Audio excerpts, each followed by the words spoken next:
Hello প্রিয় বন্ধুরা, আমার নাম সোহাগী এবং আমার স্বামীর নাম প্রীতম। বিবাহের পর প্রতি রাতেই যখন আমার স্বামী আমার সান্নিধ্যে আসার চেষ্টা করত, আমাকে একটু স্নেহ করতে চাইত, আমি প্রতিবারই তাকে পদাঘাতে দূরে ঠেলে দিতাম। অথচ আমি আমার স্বামীকে মন থেকেই ভালোবাসতাম। তাহলে কি এমন কারণ ছিল যে প্রতি রাতে আমি তার সাথে এমন আচরণ করতাম?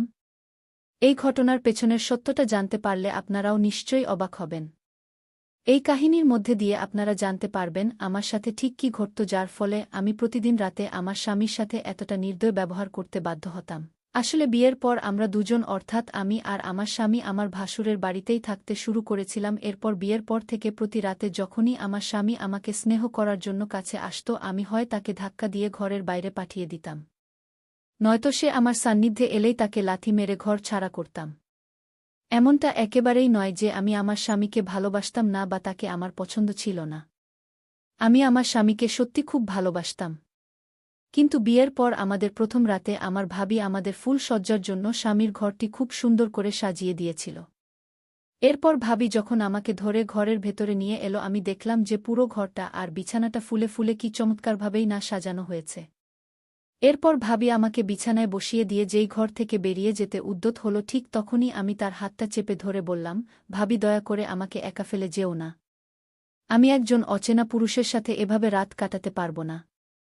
তখন ভাবি মুচকি হেসে আমাকে বলল, আরে বোকা মেয়ে, ও আবার অচেনা পুরুষ নাকি? আমার দেবর তো এখন তোর স্বামী, আর তোর সাথে সব ধরনের কাজ করার অধিকার এখন তার আছে। সুতরাং আজ তোদের মিলনের রাত, এই রাত তো প্রতিটি মেয়ের জীবনেই আসে, এতে এত লজ্জা বা ভয়ের কি আছে? এই কথাগুলো বলে ভাবি ঘর থেকে বেরিয়ে যাওয়ার মুহূর্তে আমার স্বামী ঘরের ভেতরে প্রবেশ করল। তখন ভাবি এক চিলতে হাসি দিয়ে আমার স্বামীকে বলল, প্রীতম, তোমারও কি পরের মেয়ের সাথে ঘুমোতে লজ্জা লাগছে নাকি? এই কথাটি আমার স্বামীকে বলেই ভাবি আমাদের ঘর থেকে বেরিয়ে চলে গেল। এরপর আমার স্বামী যখন ঘরের দরজা বন্ধ করে আমার দিকে এগিয়ে এল, আমি মুখের ঘুমটা আরও টেনে নিয়েই তাকে বললাম, দেখুন, আপনি একদম আমার কাছে আসবেন না। আমার ভীষণ লজ্জা করছে। আমার এত বাধা সত্ত্বেও সে আমার কথা না শুনে কাছে এসে বলল, কিসের এত লজ্জা তোমার? তুমি আমার স্ত্রী আর আমি তোমার স্বামী। তোমাকে স্পর্শ করার সম্পূর্ণ অধিকার আমার আছে। আর তাছাড়া প্রথম প্রথম সবারই একটু লজ্জা করে, তারপর ধীরে ধীরে সব স্বাভাবিক হয়ে যাবে। এই কথা বলে আমার স্বামী যখন আরও কাছে এগিয়ে এলো, আমি তার কাছে যাওয়ার ভয়ে পুরো ঘর জুড়ে ছুটাছুটি শুরু করলাম আর বলতে লাগলাম, আমার কাছে আসবেন না বলছি, নইলে ফল কিন্তু ভালো হবে না। কিন্তু সে ঠিকই আমাকে ধরে ফেলল এবং হেসে বলল, সোহাগী, তুমি আমার কাছ থেকে পালিয়ে কোথায় যাবে? এরপর স্বামী যখন আরও ঘনিষ্ঠ হয়ে আমাকে স্নেহ করতে শুরু করল, আমি আর সহ্য না করে পুরো শক্তি দিয়ে এক ধাক্কায় পিছনে ঠেলে দিলাম। আমার সে প্রচণ্ড ধাক্কায় আমার স্বামীর মাথায় বেশ জোরে আঘাত লেগেছিল। আর তখন আমার এই আচরণ দেখে সে প্রচণ্ড রেগে গিয়ে আমাদের ঘর থেকে বেরিয়ে বাইরে চলে গিয়েছিল। পরের দিন রাতে যখন আমার স্বামী পুনরায় আমার কাছে এল আমাকে একটু আদর করার জন্য, আমি সেদিনও তার সাথে অত্যন্ত বাজে আচরণ করলাম। এমনকি দ্বিতীয় রাতে আমার স্বামী আমার সান্নিধ্যে আসার চেষ্টা করলে আমি এটাকে পদাঘাত করেছিলাম। দ্বিতীয় দিনের এই ঘটনার পর আমার এমন আচরণ দেখে সে বলেছিল, তুমি ঠিক কী কারণে আমার সাথে এমন অদ্ভুত ব্যবহার করছ? তোমার কি মাথা খারাপ হয়ে যাচ্ছে? এই কথা বলেই আমার স্বামী সে রাতেও ঘর থেকে বেরিয়ে চলে গিয়েছিল। এভাবেই শ্বশুরবাড়িতে আমার 7টা দিন কেটে গেল। আমার ভাবি প্রতিদিন সকালে আমাকে জিজ্ঞাসা করত, তোমাদের রাতে সব কিছু ঠিকঠাক হয়েছে তো? কিন্তু আমি মাথা নেড়ে না বলতাম। এমনকি আমার ভাবি যখন জানতে পারল যে বিয়ের 7 দিন পেরিয়ে যাওয়ার পরেও আমাদের মধ্যে কোনো রকম সম্পর্কই স্থাপিত হয়নি, তখন সে আমাকে পরামর্শ দিল, দেখ রিনা, তুমি অন্তত 1 মাস তোমার স্বামীর সাথে দূরত্ব বজায় রেখে চলবে। ভাবিরও এই কথা শুনে আমি বেশ অবাক হয়ে বললাম, আমি কিভাবে 1 মাস তাকে আমার কাছ থেকে দূরে রাখব? আমি তো এমনটা করতে পারবো না। তখন ভাবি বুঝিয়ে বল, দেখ রিনা, তুমি যদি আমার কথা না শোনো তাহলে কিন্তু তোমার স্বামী তোমাকে সহজেই পেয়ে যাবে, আর তখন তার কাছে তোমার আর কোনো দাম থাকবে না। তাই আমার কথামতো চললে দেখবে তোমার স্বামী সারাক্ষণ তোমার আগে পিছে ঘুরঘুর করবে। আমার বিয়ের 10 বছর হয়ে গেছে, তাই আমি তোমাকে এই কৌশলগুলো খুব ভালোভাবে শেখাতে পারব যে কিভাবে নিজের স্বামীকে হাতের মুঠো রাখতে হয়। ভাবির কথা শুনে আমি আনন্দের সাথেই তার সব পরামর্শ মানতে রাজি হয়ে গেলাম, কারণ আমি সত্যিই খুব সরল প্রকৃতির ছিলাম। আমি একজন গ্রামের সাদাসিদে মেয়ে হওয়ার কারণে আমার ভাবির ভেতরের অসৎ উদ্দেশ্যটা একটুও আঁচ করতে পারিনি। এরপর সেদিন ভাবি আমাকে বলল, দেখ রিনা, তুমি এমনভাবে চেষ্টা করবে যেন তোমার আর তোমার স্বামীর মধ্যে এই দূরত্বটা 1 মাস বজায় থাকে। 1 মাস পর তুমি তাকে নিজের কাছে আসতে দেবে। ভাবির কথা শুনে আমি তাকে এটাও বলেছিলাম, ভাবি আমার স্বামী যখন আমাকে স্পর্শ করার চেষ্টা করে তখন আমার শরীরে ভীষণ সুরসুরি লাগে। আমি তার হাতের ছোঁয়াটা সহ্য করতে পারি না। এমনকি আমি ভাবিকে এও জিজ্ঞাসা করেছিলাম যে তার সাথেও এমনটা হয় কি না, তারও কি সুরসুরি লাগে। তখন ভাবি উত্তর দিল যে তাদের বিয়ের 10 বছর হয়ে গেলেও আমার ভাসুর যখন তাকে স্পর্শ করে তখনও নাকি তার শরীরে সুরসুরি লাগে। এরপর ভাবির পরামর্শ অনুযায়ী আমি যখন বিয়ের 7 দিন পর আমার স্বামীর সাথে বাবার বাড়ি গেলাম, তারপর থেকে আমার স্বামী আমাকে ফোন করত না। আর আমিও তাকে ফোন করতাম না। আমি বাবার বাড়ি যাওয়ার সময়ও আমার ভাবি আমাকে বিশেষভাবে বলে দিয়েছিল, তুমি কিন্তু ভুলেও রিয়াজকে ফোন করবে না, কারণ তুমি ফোন করলেই তোমার আর কোনো মূল্য থাকবে না, বরং দেখবে সেই পাগলের মতো তোমাকে ফোন করবে আর তোমার সাথে দেখা করার জন্য তোমাদের বাড়িতে ছুটে যাবে। আমি ভেবেছিলাম ভাবি হয়তো আমার ভালো চায় এবং আমার সম্পর্কে অনেক চিন্তা করে। তাই আমিও ভাবির কথা শুনে বাবার বাড়িতে আসার পর আর আমার স্বামীকে ফোন করিনি। কিন্তু বাবার বাড়িতে 3-4 দিন কেটে যাওয়ার পর একদিন আমার মা আমাকে বললেন, রিনা ব্যাপার কি? তুই যেদিন থেকে বাড়িতে এসেছিস আমি তোকে একবারও আমার জামাইকে ফোন করতে দেখিনি। আবার জামাইও তোকে ফোন করছে এমনটাও তো দেখলাম না, তোদের মধ্যে সবকিছু ঠিকঠাক আছে তো, কোনো ঝগড়াঝাটি হয়নি তো? আমি তখন মাকে মৃদু হেসে আশ্বস্ত করে বললাম, আরে না না, তুমি অযথাই চিন্তা করছো, আমাদের মধ্যে সবকিছু ঠিকই আছে। মা আমাকে আরও অনেক কিছুই জিজ্ঞাসা করেছিলেন, কিন্তু আমি তাকে এটা বলিনি যে আমার ভাবি আমাকে আমার স্বামীকে ফোন করতে নিষেধ করেছে, কারণ তখন আমি নিজেও বুঝতে পারছিলাম না যে আমার ভাবি আসলে আমার আর আমার স্বামীর কাছে ঠিক কী চাইছিল। এরপর বাবার বাড়িতে যখন 5 দিন কেটে গেল তখনও আমার স্বামী আমাকে একটা ফোনও করল না। তখন আমার মা আমাকে বললেন, রিনা তুই কিন্তু একটা বিরাট ভুল করছিস। জামাই ফোন করছে না বলে তুইও ফোন করবি না? তোর স্বামীকে প্রতিদিন ফোন করার অধিকার তোর আছে, কিন্তু তুই কেন এমন বোকার মতো আচরণ করছিস আমি তো কিছুই বুঝতে পারছি না। তুই এখনই আমার জামাইকে ফোন কর, আমি তোর কোনো কথা শুনব না। এরপর আমার মা যখন আমাকে খুব বেশি চাপ দিতে লাগলেন তখন আমি বাধ্য হয়ে ভাবিকে ফোন করে বললাম, মা যেহেতু আমার স্বামীর সাথে কথা বলতে চাইছেন তাই আমি তাকে ফোন করব। ভাবি তখন অত্যন্ত অবাক হয়ে আমাকে বলল, রিনা আমি না তোকে নিষেধ করেছি রিয়াজকে ফোন করতে? ফোন করলেই তো তোর কোনো দাম থাকবে না, সে তোকে পাত্তাই দেবে না, তাই তুই ওকে একদম ফোন করবি না। তবেই তো তোর স্বামী তোকে কাছে পাওয়ার জন্য আরও বেশি অস্থির হয়ে উঠবে। এরপর আমিও বোকার মতো ভাবির কথা শুনে আমার স্বামীকে আর ফোন করলাম না।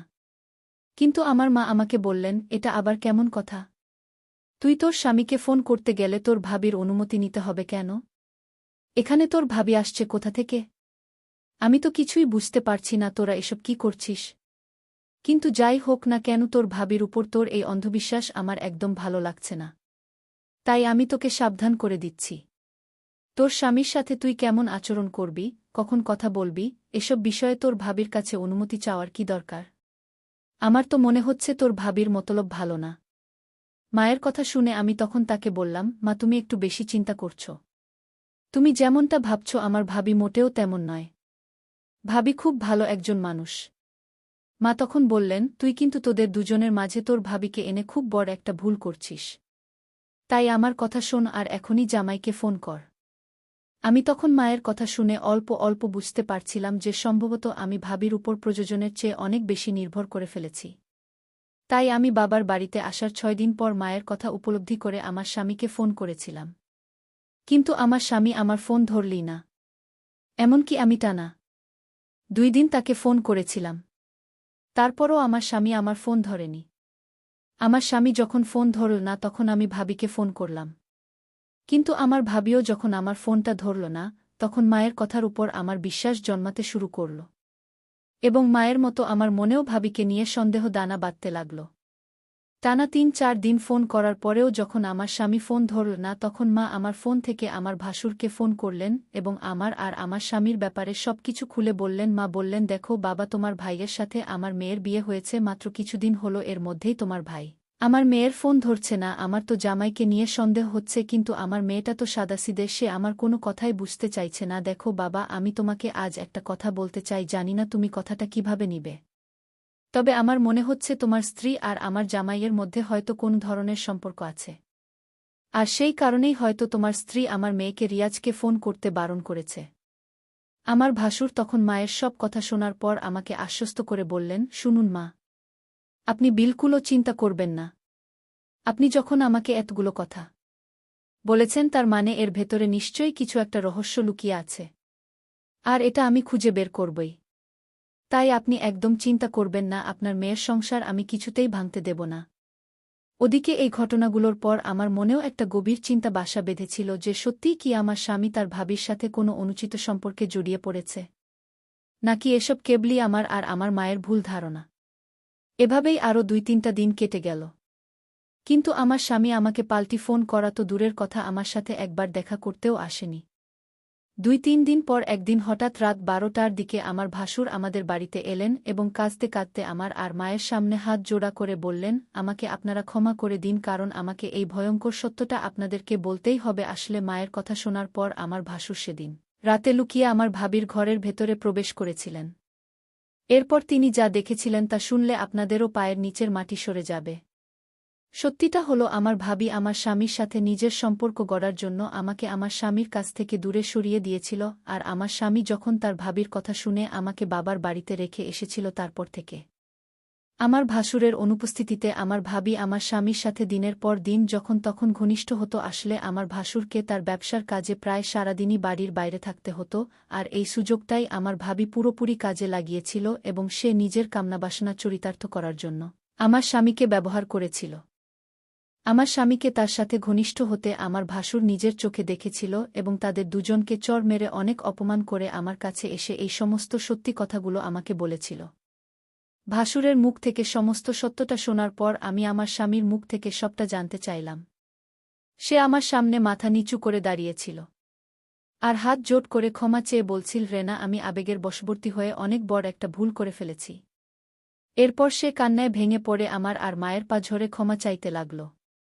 জানি না কেন সমস্ত সত্যিটা জানার পরও প্রথমে আমি আমার স্বামীকে ক্ষমা করতে পারছিলাম না, কিন্তু প্রায় ১ সপ্তাহ পর আমি আবার তার কাছে ফিরে গিয়েছিলাম। ভেবেছিলাম তাকে আর একটা সুযোগ দেওয়া উচিত। আমার স্বামী বলেছিল যে সে নাকি ভাবির সাথে সম্পর্কটা গড়তে চায়নি, কিন্তু ভাবিই নাকি তাকে জোর করে ঘনিষ্ঠ হতে বাধ্য করেছিল। তাই আমার মাও আমাকে বলেছিলেন যেন আমি আমার স্বামীকে একটা সুযোগ দিই।